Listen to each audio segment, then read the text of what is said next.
ఇటీవలే అంబేద్కర్ కోనసీమలోని ఇరుసుముండలో బ్లోఅవుట్ జరిగి పెద్ద ఎత్తున మంటలు చెలరేగడం తెలిసిందే. అసలు బ్లోఅవుట్ అంటే ఏమిటి? బ్లోఅవుట్ జరిగిన వెంటనే భారీ అగ్ని ప్రమాదం ఎందుకు సంభవిస్తుంది?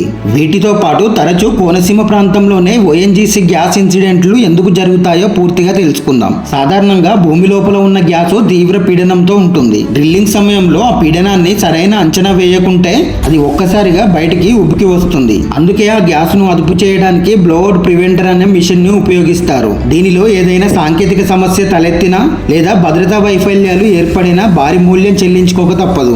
వీటన్నిటికి మించి కొన్నిసార్లు డ్రిల్లింగ్ జరుగుతున్న సమయంలో ఊహించని గ్యాస్ పొరలు మధ్యలో కూడా తగులుతుంటాయి.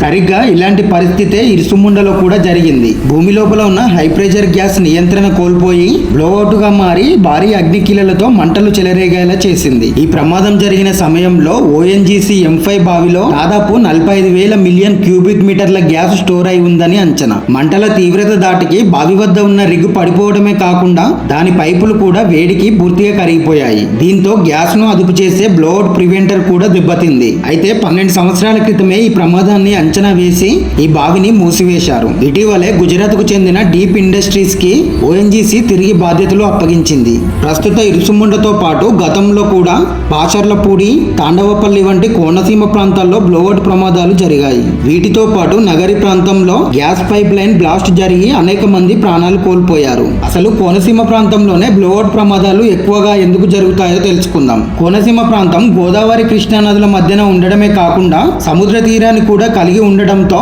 ఇక్కడ ఆయిల్ గ్యాస్ వనరులు భారీగా నిక్షిప్తమై ఉన్నాయి. అందుకే ఈ ప్రాంతంలో డ్రిల్లింగ్ చేస్తున్నప్పుడు కొన్నిసార్లు భద్రతా వైఫల్యం వల్ల బ్లోఅవుట్ జరగడం సాధారణమే. ఈ వీడియోపై మీ అభిప్రాయాన్ని ఖచ్చితంగా లైక్ చేసి కామెంట్ రూపంలో తెలియజేయండి. అలాగే భారత్ నాలెడ్జ్ ని సబ్స్క్రైబ్ చేసి సపోర్ట్ చేయండి.